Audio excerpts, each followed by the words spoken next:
زندگی در لندن به عنوان یک دانشجو ممکنه برای علاقمندان به تحصیل یک رویا به نظر برسه در نگاه اول، ولی آیا همه چیز اینقدر پرزرق و برق هست که همه میگن، یا ناگفته‌های پشت پرده‌ای هم وجود داره که بیشترش مربوط به مسائل مالی هستش؟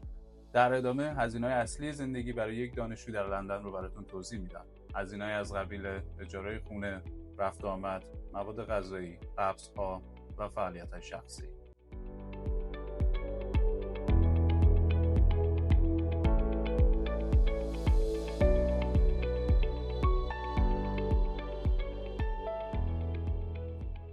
معمولا اولین چیزی که دانشجوها در لندن باهاش روبرو میشن هزینه اجاره خونه است.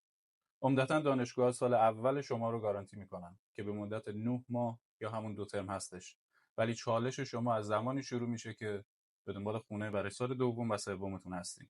بعد از اینکه محل مورد نظر اقامتتون رو پیدا کردید، قاعدتاً باید به عنوان پیش پرداخت هزینه 6 هفته از اجاره و اجاره ماه اول رو در اختیار داشته باشید.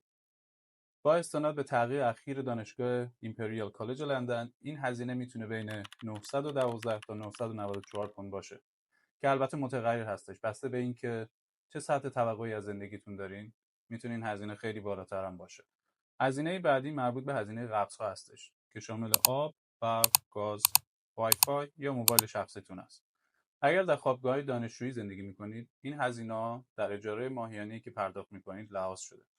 ولی اگر محل اقامتتون رو بیرون از دانشگاه انتخاب کنید، این هزینه‌ها میتونه به این صورت نباشه و به طور میانگین یه چیزی بین 150 تا 200 پوند در ماه رو باید براش در نظر بگیرید. هممون شنیدیم که هزینه‌های مواد غذایی در لندن زیاد هستش و این کاملا درسته و شما به طور میانگین به عنوان یک دانشجو بین 300 تا 400 پوند در ماه باید براش در نظر بگیرید. مجددا با استناد به داده‌های دانشگاه ایمپریال کالج لندن، این عدد 308 پوند تخمین زده شده که تجربه شخصی من میگه این عدد میتونه خیلی بالاتر هم باشه، ولی خیلی از دانشجوها مواد غذاییشون رو مدیریت میکنن و میتونن این رقم رو پایین نگه دارن. و اما رفت آمد، شهر لندن به 9 زون تقسیم شده. شما اگر در زون 1 یا همون سیتی سنتر زندگی میکنید، مطمئنا هزینه رفت آمدتون خیلی کمتر هستش. ولی اگر تصمیم بگیرید که محل اقامتتون رو بیرون از این زون انتخاب کنید، یعنی بین زون‌های 2 تا 9، مطمئنا هزینه خیلی خیلی خیلی بیشتری پرداخت خواهید کرد. و دانشجویانی که در مرکز شهر در زون 1 زندگی میکنن، معمولا با کرایه دوچرخه یا خریدن دوچرخه این رقم رو خیلی خیلی پایین میتونن نگه دارن. ولی اگر زون‌های 2 تا 9 رو برای محل اقامتتون در نظر گرفتید، قاعدتاً این هزینه‌ها بیشتر هم خواهد بود. و وبسایت حمل و نقل لندن به این صورت که در تصویر می‌بینید این هزینه‌ها رو طبقه بندی کرده. و پیشنهاد من این هستش که اگر قراره به صورت مکرر در رفت آمد باشید، از طرحهای هفتگی یا ماهیانه استفاده کنید که خیلی مقرون به صرفه تر هستن. در آخر بحث فعالیت‌های شخصی هستش که بسته به علایق شما خیلی میتونه متغیر باشه.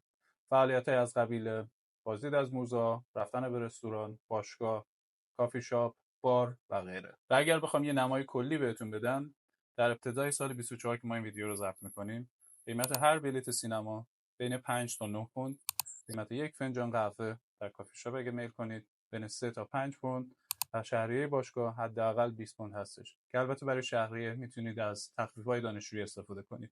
و اگر اهل آبجو هستید، قیمت یک پایینت آبجو 5 پوند. بله، خیلی گرون هستش. طبیعتا این هزینه‌ها به اینجا ختم نمیشه و من به عنوان شخصی که در لندن در مقاطع مختلف تحصیل کردم، صرفا خواستم اجازه ندید عکس‌های زیبا و عکس‌های رویایی که افراد سوجو براتون این روزها میکشن چشماتون از واقعیت‌ها ببنده.